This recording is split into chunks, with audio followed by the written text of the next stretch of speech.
Pardon the interruption, but I'm Mike Wilbon. Tony, a cow got loose and started running alongside an Oklahoma City highway. Tony Kornheiser, I saw that cow was moving. It was utterly fearless. I knew you'd go there. You like these jokes? Are you into these animal videos where they show like a lion running down the street and people are climbing back into their cars and a lion is like loose? Have you seen these? I'm addicted to these videos. Yeah. Well, if I ever saw a lion come at me, I would get back in the car really quickly. I would do that. Welcome to PTI, boys and girls. In today's episode, the Angels fire Joe Madden, the Oilers get swept, and Mark Messier joins us for 5 good minutes. But we begin today with the news that the U.S. Open will allow everyone who has qualified for the event to play. And this means that people like Dustin Johnson and Phil Mickelson, who plan to play in the Saudi Golf Tour event in London this week, will be allowed to play in the Open next week at the Country Club outside Boston. USGA CEO Mike Wan said, quote, "We don't track personal beliefs and who funds them. It doesn't mean we don't care," unquote. Wilbon, what do you think of the USGA's decision? Tony, I got a lot of different reactions inside of me about this decision. The first one is that I understand that single events that invite and are therefore invitational, can say, you know what, we're not inviting you, like a kid's birthday party. We don't have to invite every kid in the class. Yeah. But on the other hand, Tone, when we start to deal with sort of leagues or a tour, it's not going to withstand legal challenge. It just isn't. And it's just ironic to me that, of course, that golf, the last of the great exclusionary sports, that golf is grappling with this decision on whether to exclude based on anything. And so, we confront this now because of Phil Mickelson largely and his very public challenging and his sort of, being in between and saying he wanted to leverage the PGA Tour. We find ourselves in an interesting position. But, Tony, to me, it was a no-brainer. And that I told you yesterday or Thursday or whenever it was that these guys were going to play in the U.S. Open. They were going to, because I don't believe the U.S. Open and its governors have the guts to keep them out. I don't. Well, I don't know if that's about guts, Mike. If I had qualified for the U.S. Open, if I had done what I'm supposed to do and I qualified, and they told me I couldn't play because of some other event I was in, I'd be going to court for an injunction in 2 minutes. Yes. I would try to do that. So let me just backtrack for a second. The PGA Tour has been threatened. The PGA Tour is not the USGA. No. The PGA Tour has been threatening to ban anybody who plays in the Saudi League events. Okay. I have always thought that they were a hollow shell. They don't run the majors. They don't have any majors. They tried to make the Players' Championship into a major, and it didn't work. Their big event is the FedEx Cup. You can't name 3 people who ever won the FedEx Cup. So they were and are entirely dependent on the majors saying you can't play here. And that gives strength to the PGA Tour. Well, that didn't happen. And I don't think it'll happen in the British Open because so many people, who are in the Saudi Tour are European. In terms of the Masters, they're going to do what they want. They always do. And the PGA doesn't matter. And I'm going to take a little time here, and I'm going to refer to my notes because this is important to me. I think this was a big win for the Saudi Golf Tour. I think this policy of allowing people to play in majors means that a lot of people will play in the Saudi Tour because you can play in majors and make money, and that's what they want. Mike, I would have liked to see a whole lot of golfers say, I'm not going to take their blood money. I'm not going to do it. I'd have liked to see a whole lot of golfers say, I'm not going to be part of sports washing. Apparently a whole lot apparently have. Well, I don't know. We haven't started the process now that the majors are available, seem to be available. Then they say, I don't want to be part of sports washing from a repressive government, like Saudi Arabia, which in Phil Mickelson's words has murdered the Washington Post columnist Khashoggi and executes people for being gay. But I don't look to golfers or any people in sports really for political courage all the time. And I think it also has to be said, Mike, that the United States government does business with Saudi Arabia and does business with repressive governments in China and in Russia. And the NBA did business for years with China. So to just ask golfers to take a certain position. We all make decisions on who we are going to deal with and spend our money with and cozy up to. I mean, case by case. in a lot of these situations. So it is difficult. But I just find it interesting that golf is in this position. I do, given my own position in life historically. Let's move to hockey, where the Avalanche swept the Oilers and are now into the Stanley Cup final. Colorado battled back from 2 goals down in the third to win in OT. Tone, what does this sweep say about each of these two teams? Well, first thing it says is that Colorado is much better than Edmonton. I mean, you don't expect a sweep in the conference finals in any sport. You don't usually expect that. I think the cumulative goals here were 22-13. That's a 9-goal advantage in 4 games. Scoring 22 goals in 4 games is amazing. It's not that surprising because Colorado in the regular season finished 7 games and 15 points ahead of Edmonton. And Edmonton, for all of their scoring with Draisaitl and McDavid, they didn't have enough. And they got 7 points last night, right, Mike? They had 1 goal and 6 assists. But honestly, they'd never been this far before. They'd never been to a conference final. And you know how it is in playoffs. You talk about it all the time. You take step A to get to step B to get to step C. So you don't expect to go in there and win the whole thing the first time you get there. And that's what the Avalanche had to do, Tony. They won, I think, 22 games in 2017. And it's sort of like the baseball analogy would be like Houston and the Cubs and teams that really took their lumps and bottomed out and had to start over. And it took about 4 or 5 years, and they got all the way there.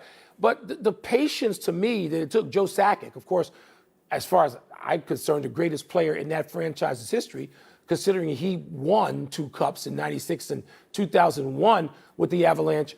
I mean, he now runs that team, and he very patiently, unlike other teams that fire coaches every minute and a half in the NHL, it'll fire him in the playoffs. He said, no, I'm going to stick with Jared Bednar. I'm going to stick with him. He's going to be my coach, and we're going to get it done this way, and they did. So they've gotten to the Stanley Cup final, and good for Sakic. Who knows, Tom? Maybe Sakic will go on now to be like Jerry West, a guy who's in the Hockey Hall of Fame and has success also running a franchise. Maybe. I mean, he's got a long way to go to catch West in terms of rings as an executive, but you got to start somewhere. You can get one now. Yeah. I'll just say this about Edmonton. They should be happy. They finished 5th in the conference this year, way behind some of the other teams, and they got to the conference finals. Yes. That's a satisfying season. We move now to softball, maybe for the first time in 21 years here.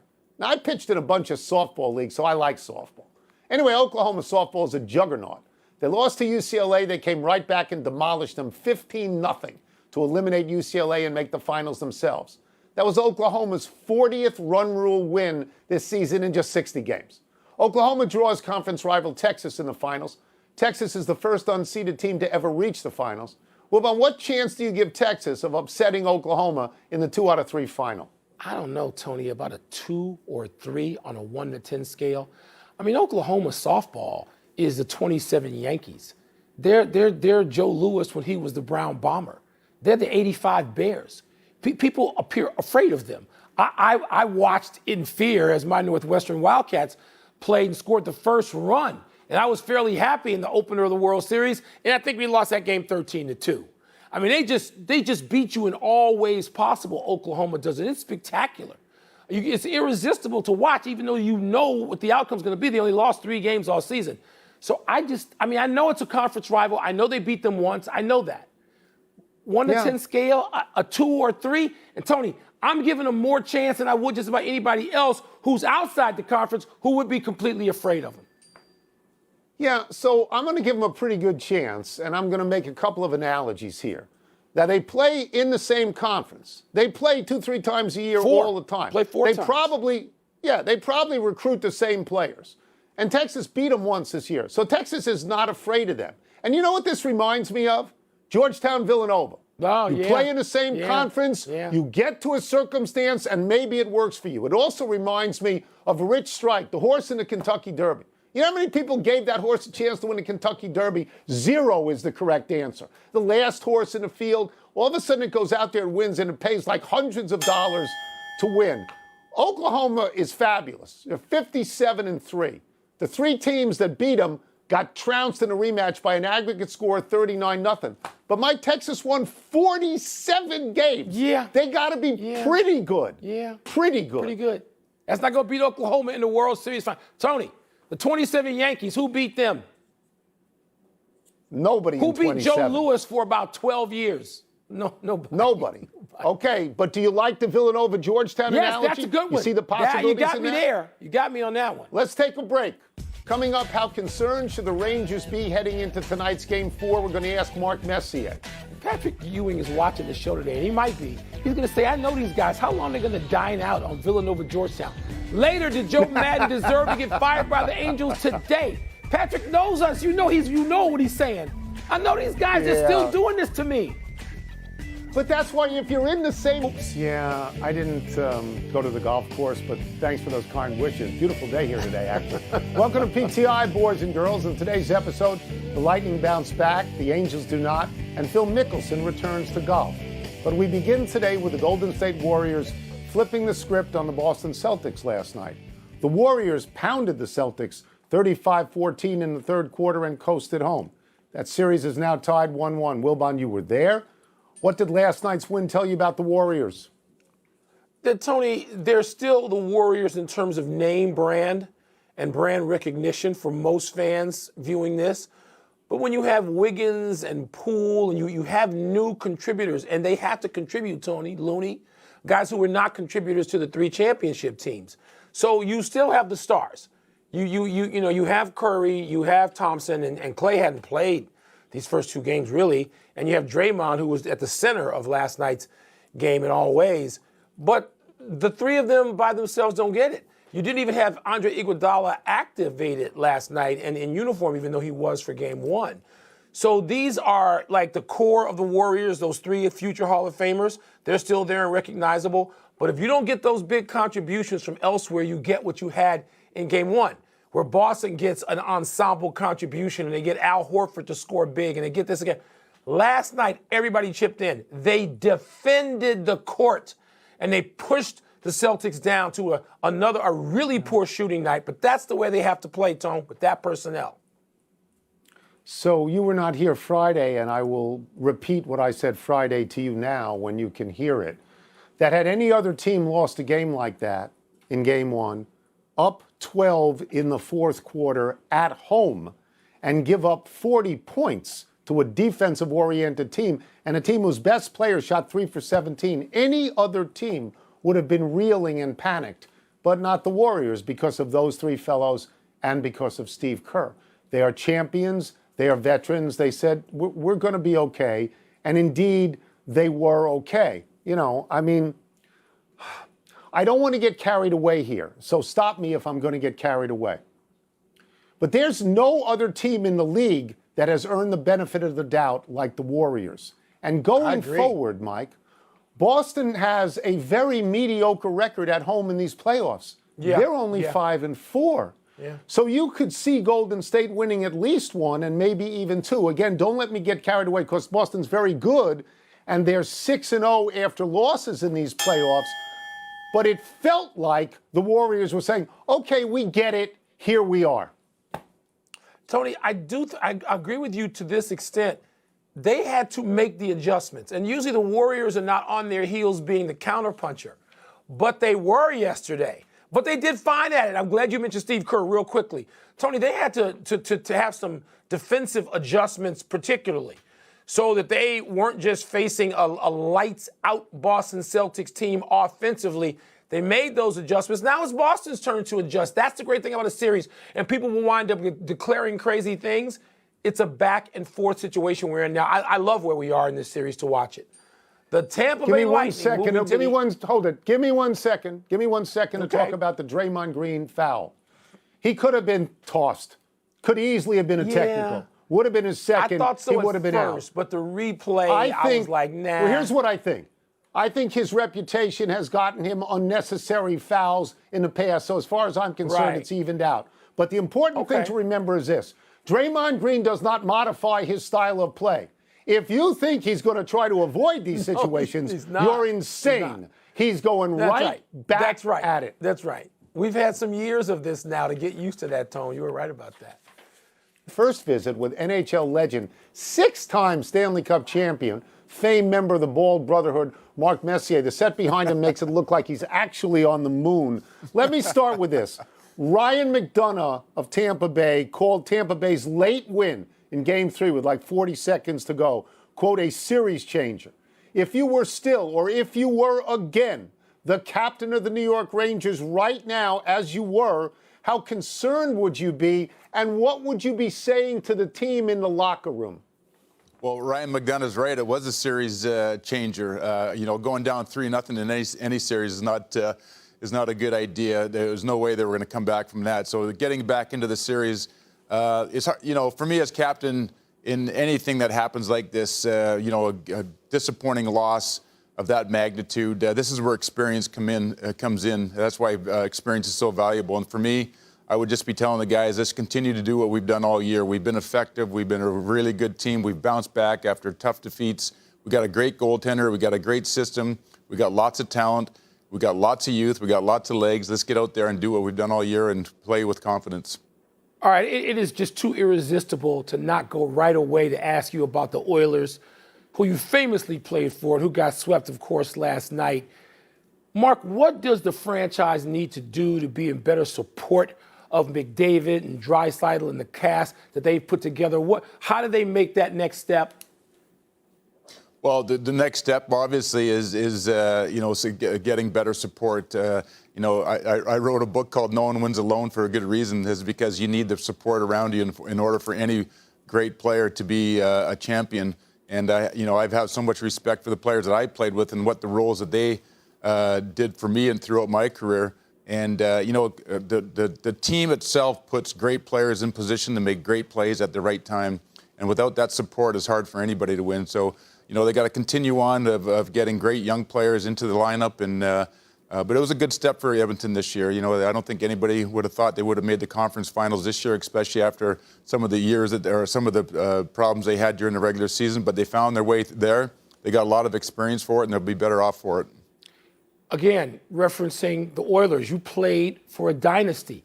When you watch the Lightning play, I know 2 is not a dynasty, but does Tampa Bay look like they're on track for that? Do you see a team there that makes you think of the great teams like the one you played on, like the dynasty you followed with the Islanders? Are they in that class, Mark?